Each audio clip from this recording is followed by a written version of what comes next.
Hello guys, today we're going to unbox the Feker IK75 with QMK and VIA support. Still has the same layout with exploded arrow keys and volume dial like the previous IK75 versions. The only difference is the QMK and VIA support that you can use to remap or reprogram the keyboard. The box looks decent and the kit is well packaged. It comes with the basic accessories and a USB-C cable. It also comes with an extra polycarbonate plate. I decided to use the PC plate expecting the build to have more flex, but the IK75 is rather stiff than I imagined it to be. Thankfully, I found an easy fix to introduce more flex on my build. Factory.ph sent me this keyboard for review, and I chose the milky white version with a silver dial. It is sold for 5,715 pesos or 108 USD. You can check their Shopee account page if you are interested. Going back, the kit is pre-assembled with a steel plate with mounted stabilizers. This is a wired-only version, so it doesn't come with batteries, but the case is the same with the wireless versions. It has a 2-level flip-on stand to match your height preference. I'm going to use this metal crowbar to unlatch the clips that connects the top frame to the bottom case. It will be hard to take off the first time, but it will loosen up the next time you open it. There are silicone tabs placed around the top frame to avoid solid contact with the plate.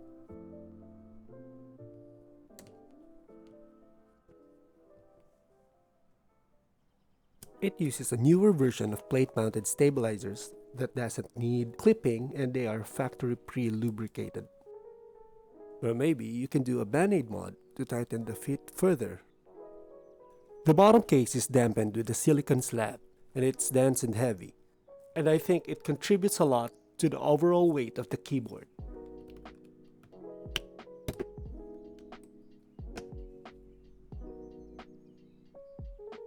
Silicone tabs are also placed around the bottom case. The volume dial has tactile stops that you can feel when turning it around. The PCB has scale hot swappable sockets. You can use 3 to 5 pin switches in north-facing orientation. Yeah, feel you. Such a letdown to some people since it might have been the perfect hobbyist level keyboard after having the QMK and VIA support. But it doesn't matter that much to me since I'm going to use a long poled stem switch on this build.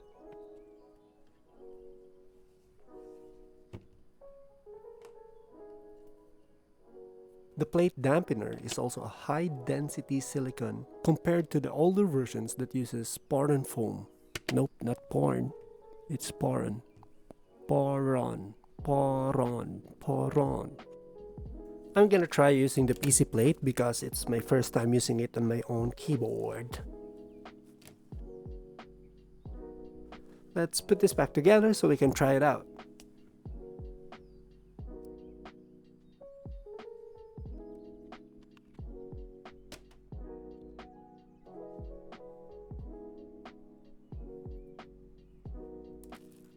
To counter the cherry profile interference, I'm gonna use my favorite tactile switch since it has a long pole. The white Jades by Designer Studio is a very tactile and very loud switch. I only lube the rails and do not dip the springs to retain its tactility.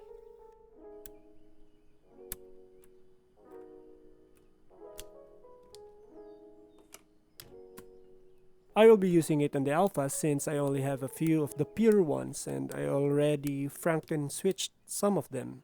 I replaced the top housing with a Jade black for a tamed sound. And I'm just gonna fill out the vacant keys with Akkogear black.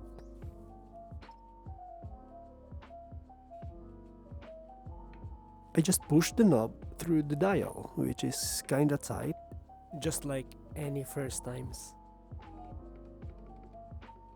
To make sure that there is no interference, I mounted some Akko ASA black on white. Of course, the highlight of this keyboard, which is the QMK and VIA support, I asked the keycap factory to send me the script file so I can try it out on VIA to include it in the video, even though I was just doing some random stuff with it. And for those who will be asking, sadly you can't remap the volume dial. And you can only control the RGB with the shortcut functions on your keyboard.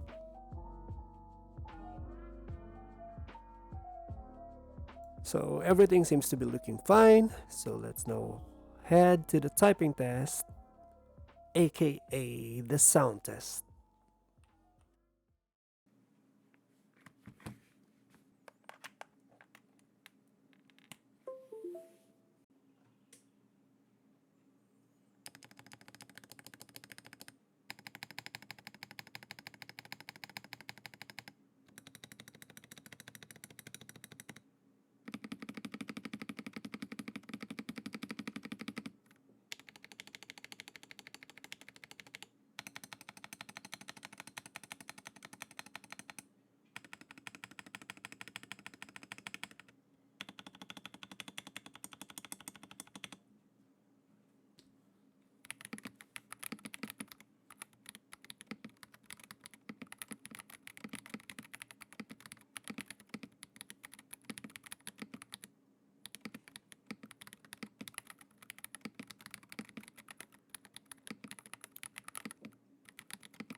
I'm now going to show you the modifications I did to introduce more flex on this keyboard. So open up the keyboard, remove the PCB and plate assembly, remove the silicone dampener, and as you can see, there are some fins that holds the PCB, thus making the build very stiff. So I'm going to remove it all with a side cutting plier.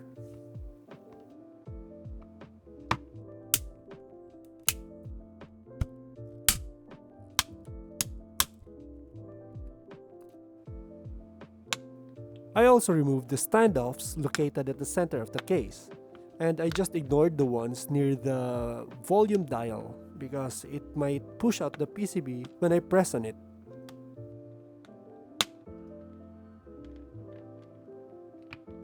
I tried removing the silicone dampener and was really satisfied with the flex, but then I realized that the spacebar switch pops off when you press on the keys near it, like the B and V keys.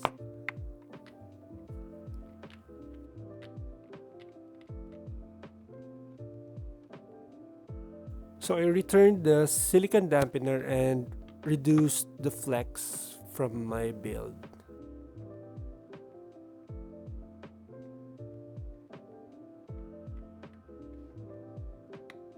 But I think it might be best if we try it out first and let's hear how it sounds before we do any further modifications.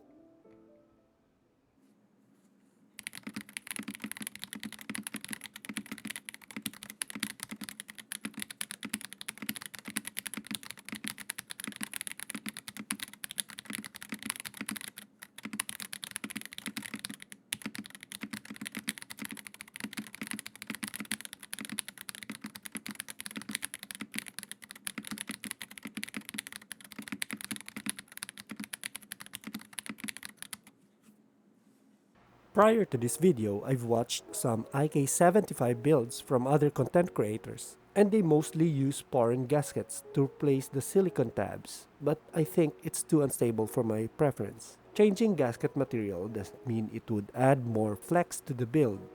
Instead, it will add some bounciness to it.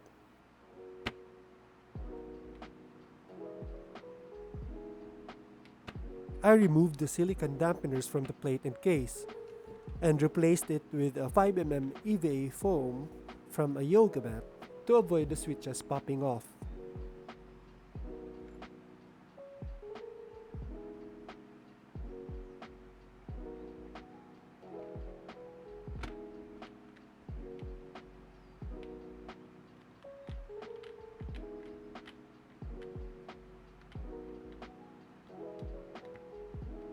It has better flex than before, but the question is, does it sound better without the silicone dampener?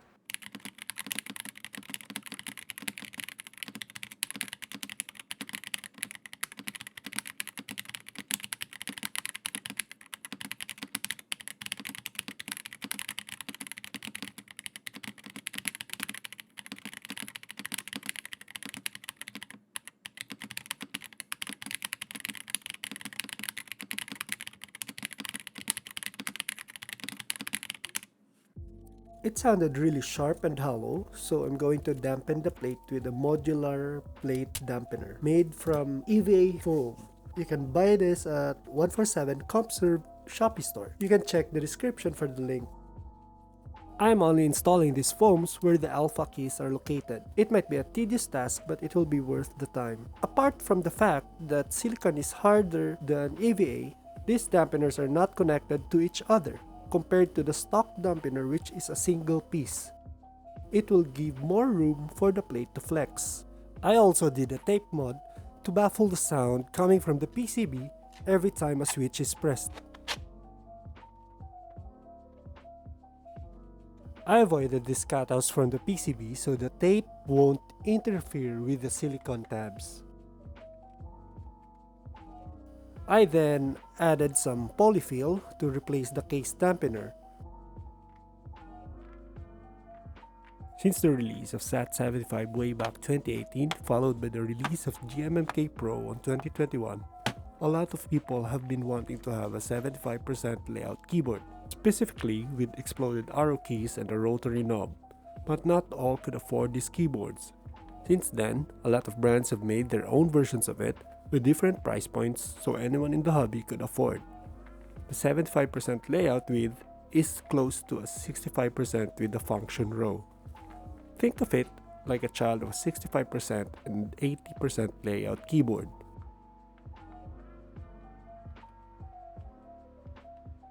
I am now very satisfied with this build, and it is perfectly in harmony with the switches I used. And here's the final sound test.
I also tried it with a Cherry profile to compare with the Akko ASA. No matter how thick these XMI keycaps are, the white Jades did its job to avoid interference. Thank you for watching, and if you liked the video, please consider subscribing to my channel.